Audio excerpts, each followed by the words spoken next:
Hello everybody, it's David Cantrell with American Family Funding here with a quick recap of what's going on in the economy and what's going on in the housing market. We got some good news in the economy. Retail sales jumped 5.3%. The expectation was about 1.2%. So that's a big jump. And the reason behind that is, remember, this is for the first quarter. A lot of people got those stimulus checks of the $600 and they went out and bought stuff, and that caused sales to go up. So they just went up more than we thought, which again, kind of good news. We want to see people out there putting money into the economy.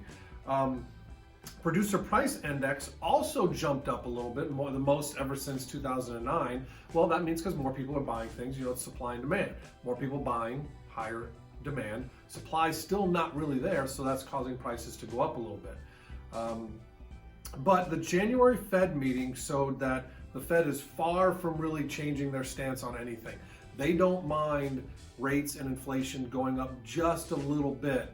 And that's kind of where we are. So really what's happening here is we did get some good COVID news as well. Vaccines are starting to roll out. Numbers are starting to go in the right direction. And again, with this other information, that has caused mortgage rates to go up a little bit. Because remember, mortgage rates have more to do with the economy than really the stock market. And when the economy's starting to get a little bit better, rates will kind of tick up a little bit.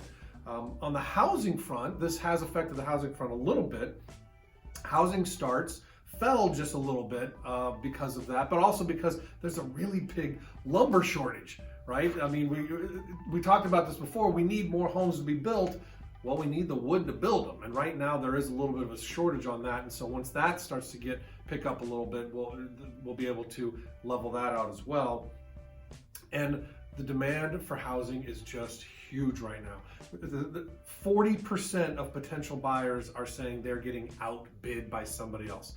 That is incredible. But again, it is good news. So we are seeing a little bit better news on the economy. Interest rates did move up a little bit because of it, but I'll tell you, with what we've been through and where we are, I'll take a little bit of a higher interest rate on mortgage rates if that means a better economy overall.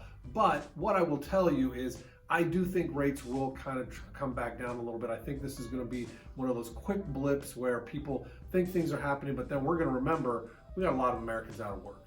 And so I think the rates will probably slowly but surely kind of drift back down to where they were a couple weeks ago. So anyway, that's it for now. So if you need any more, you want to have any discussion, I'd love to hear from you. You can reach me at david@affloans.com or my cell phone number 661-904-3368.